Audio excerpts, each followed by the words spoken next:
Good morning అండి. Last క్లాస్లో క్రీస్తు పూర్వం 6వ శతాబ్దంలో భారతదేశంలో వచ్చిన నూతన మతాల గురించి చర్చించుకున్నాం. ఇవాళ మన పోటీ పరీక్షల దృష్ట్యా ఆ నూతన మతాల్లో జైన మతం గురించి ఒకసారి చూద్దామండి. జైన మతం దీన్ని ఒకసారి చూద్దాం. లాస్ట్ టైం అంటే 2024 గ్రూప్ 2 గ్రూప్ 1లో కూడా బిట్లు అడిగారండి వీటి మీద. సో పోటీ పరీక్షలు అడుగుతారండి. మనం ఈ పోటీ పరీక్షల యొక్క లాజిక్ ఎలా ఉంటుందంటే, ఈ టాపిక్ల ప్రశ్న రాదులే అని కానీ వదిలేస్తే దాంట్లోనే వస్తుంది. ఇది పెద్ద లాజిక్ అనమాట పరీక్షలు. దీంట్లో ప్రశ్న రాదు అంటే దాంట్లోనే కనిపిస్తూ ఉంటుంది. మనకి ఈ టాపిక్ ఇంపార్టెంట్ అంటే దాంట్లో కనిపించమన్నమాట. సో అన్నిటికంటే విలువైంది మనకు జైన మతంలో ఉన్న కొన్ని అంశాల గురించి చర్చిస్తాం. ఏంటి జైన మతం? జైన మతం ప్రధానంగా ఏ భాషలో ప్రచారం చేసింది? ప్రాకృతం. ఇది వెరీ ఇంపార్టెంట్ అండి. ప్రాకృత భాషలో ప్రచారం చేసింది. జైన మత సిద్ధాంతాలు, జైన మత నియమాలు, జైన మత విధానాలు అన్నిటినీ ప్రాకృత భాషలో చేసింది. దీన్ని ఎలా అడుగుతారంటే, క్రీస్తుపూర్వం 6వ శతాబ్దంలో వచ్చిన జైన మతం యొక్క అధికార భాష ఏది అంటాడు. So which one is 6th century BC in Jainism official language అని అంటారు. అధికార భాష అన్నప్పుడు కూడా మనకు ఆప్షన్ ఏ ఎలా ఉంటుందంటే బాగా మనకు నోటెడ్. ఎందుకంటే ఫర్ ఎగ్జాంపుల్ ఇలా వచ్చినప్పుడు ఆప్షన్ ఏ సంస్కృతం, ఆప్షన్ బి పాళి, ఆప్షన్ డి ప్రాకృతం, ఆప్షన్ డి పైవన్నీ ఇలా ఇచ్చేస్తే మన మనసు ఎంతసేపు ఉన్న పరిగెత్తి దీని మీదే వెళ్ళిపోతూ ఉంటుంది. అలా కాదండి, ఒక చిన్న లాజిక్ ప్రాకృత భాషలో ప్రచారం చేశారు జైన మతం. ఇంతకీ జైన మతం ఓకే బాగానే ఉంది. ఈ జైన మతం జినా అనే పదం నుంచి పుట్టింది. జినా అనే పదం నుంచి పుట్టింది. జినా అంటే జయించిన వాడు. ఏంటిని జయించిన వాడు? ఏంటిని? ప్రాపంచక సుఖాలు. మనిషి పుట్టినప్పటి నుంచి చనిపోయేదాకా అనేక సమస్యలతో కొట్టుమిట్టాడతాడని బౌద్ధ జైన మతాలు రెండూ చెప్తాయి. ఇది బాగా లాజిక్ గుర్తుపెట్టుకోండి. మనిషికి హ్యాపీనెస్ ఉండదు, ఎవరికి అంతే. డబ్బున్న వాళ్ళకి డబ్బుతో సమస్య లేదు, కానీ మిగతా అన్ని సమస్యలు. డబ్బు లేని వానికి అన్నీ బాగుంటాయి, డబ్బు సమస్య. అది హ్యాపీనెస్ ఉండదు. మనిషి యొక్క ఆలోచన ఎంతసేపు ఉన్నా అయాం అయాం, నేను నేను నేను నేను నేను నాకు ఇంకా కావాలి, నాకు ఇంకా కావాలి, నేను ఇంకా సంపాదించాలి, ఇంకా దోచుకోవాలని. ఉన్నదాన్ని అనుభవించలేము. అలా ఎందుకండి? ఉన్నదానితో హ్యాపీగా ఉండొచ్చు కదా. అలా ఉండాలంటే మన కోరికలన్నీ పూర్తిగా త్యజించుకోవాలి అని వచ్చిన మతమే జైన మతం. అందుకని జినా అంటే జయించిన వాడు. ప్రాపంచక సుఖాలు, తాత్కాలిక సుఖాలు ఇవన్నీ. ఇప్పుడు మనిషి అనుభవిస్తామన్నీ తాత్కాలిక సుఖాలు, తృప్తినియదు. 2 లక్షల రూపాయలు బెడ్ కొంటాం, పడుకుంటే నిద్ర రాదు. కింద దుప్పటేసుకొని పడుకుంటాడు ఏమీ లేనాడు, స్వర్గం వాడికి నిద్ర. మామూలుగా ఉండదు నిద్ర, వాడికి హ్యాపీగా నిద్రపోతూ ఉంటాడు. సో ఇలాంటివి మానవ జీవితంలో జరుగుతుందని చెప్పి ఒకప్పట్లోనే మనం పసిగట్టి చెప్పారండి. అలా సరే ఇప్పటిదాకా బాగానే ఉంది. ఇంతకీ జైన మత వ్యక్తులను ఏమంటారు? వీళ్ళని తీర్థంకరలు అంటారు. తీర్థంకరలు.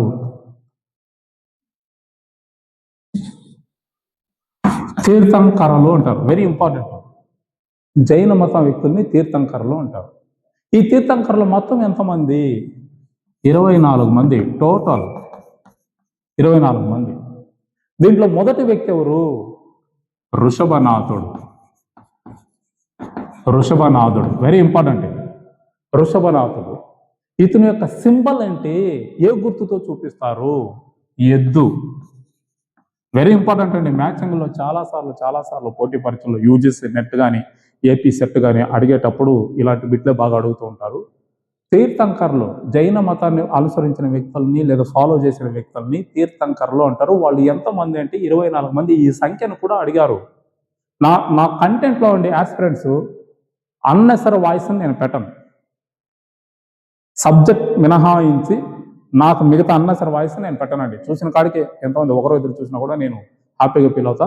అన్నెసరీ వాయిస్ని పెట్టను. ఎందుకు పెట్టనంటే ఇది లైఫ్కి సంబంధించిన కాన్సెప్ట్. మనం ఏదో వీడియో పెడుతున్నాం దాంట్లో వస్తుంది అనేది కాదండి.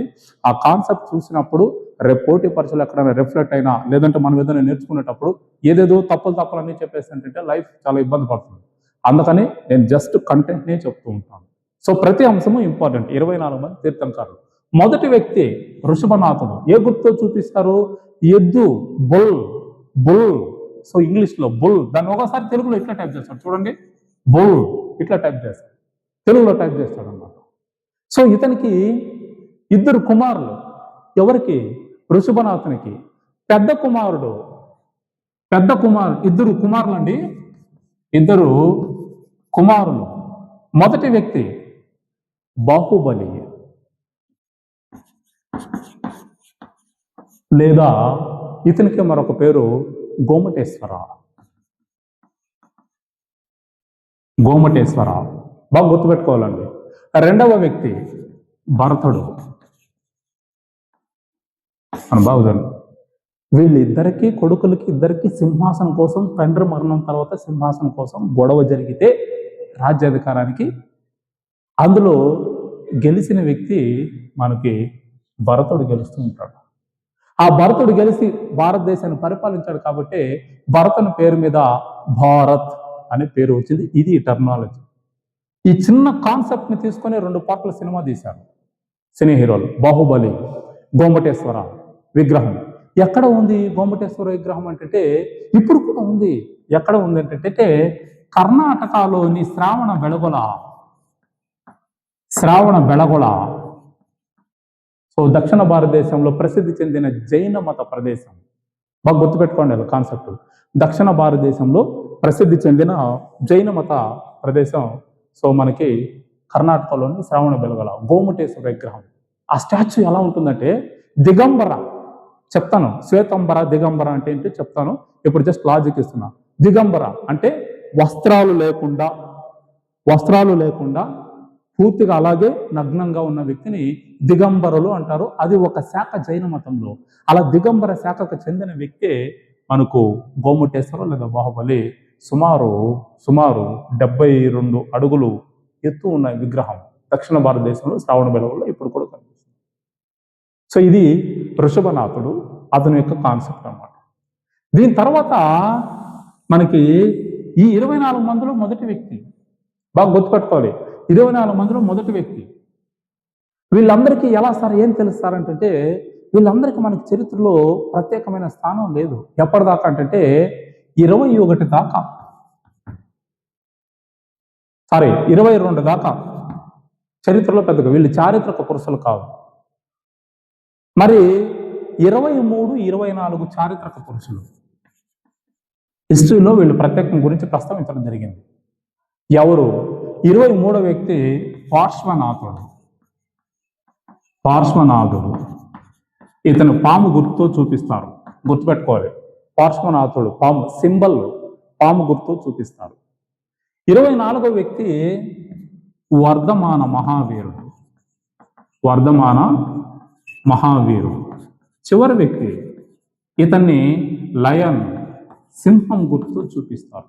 ఈ సింబల్స్ చాలా ఇంపార్టెంట్ అండి. పోటీ పరీక్షలు మ్యాచింగ్లో ఎన్నో పోటీ పరీక్షల్లో ఏపీఎస్సి ఎన్నో పోటీ పరీక్షలు అడిగింది మనకి. ఈ గుర్తులు అడిగారు. బుల్ ఇప్పటి మనకు వరుసగా ఇచ్చేసింటాడు. పార్శ్వనాథుడు, వర్ధమాన మహావీరుడు, వృషభనాథుడు అని ఇచ్చేసి వాళ్ళు చూపించే గుర్తులతో చూపిస్తారన్నమాట. సో అలా జిగ్జాగ్ చేసినప్పుడు మనం కొంచెం జాగ్రత్తగా చూసుకోవాలి. పార్శ్వనాథుడు పాము, వర్ధమాన మహావీరుడు సింహం లాంటి వ్యక్తి. జైన మతంలో సింహం లాంటి వ్యక్తి వర్ధమాన మహావీరుడు. సో అలాగే 22వ వ్యక్తి అరిస్టనేమి.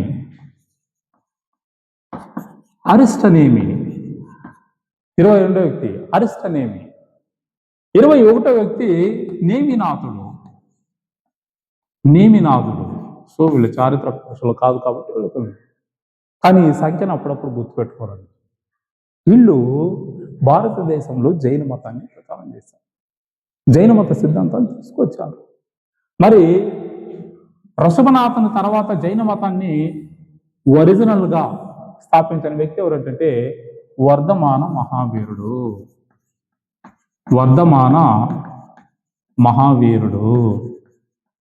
వర్ధమాన మహావీరుడు నిజమైన జైన మత స్థాపకుడు, వర్ధమాన మహావీరుడు.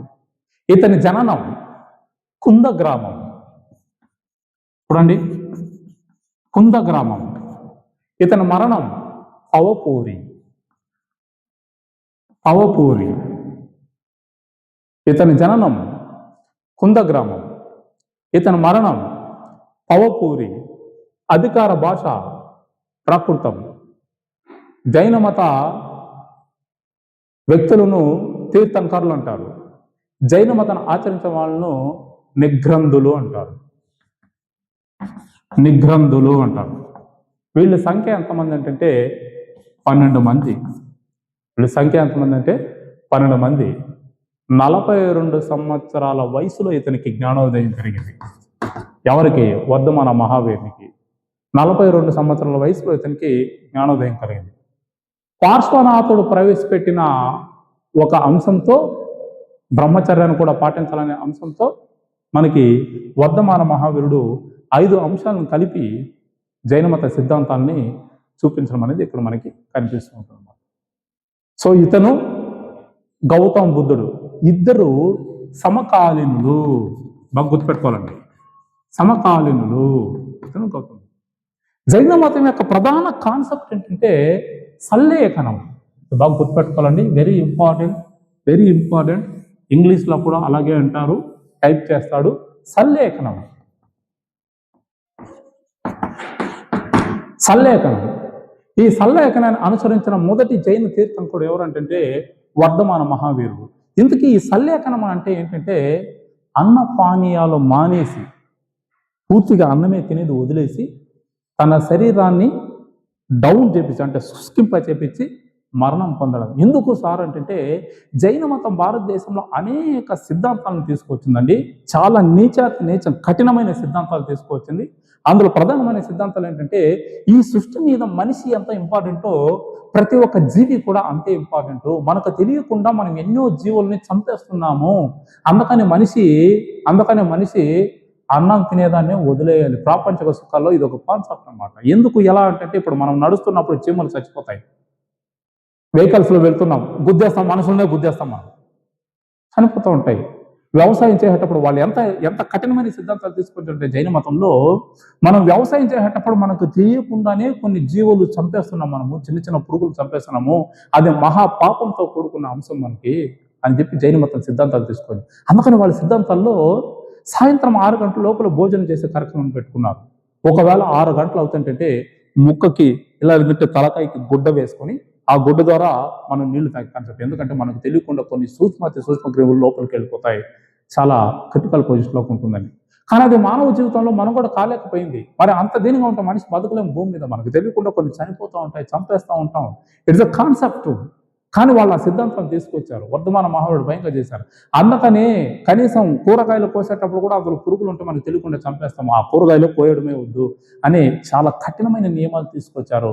అది భారతీయ సమాజంలో చొచ్చుకెళ్ళడానికి చాలా ఇబ్బందిగా కలిగించింది అన్నమాట. అన్ని నియమాలు మనుషులు పాటించలేకపోయారు.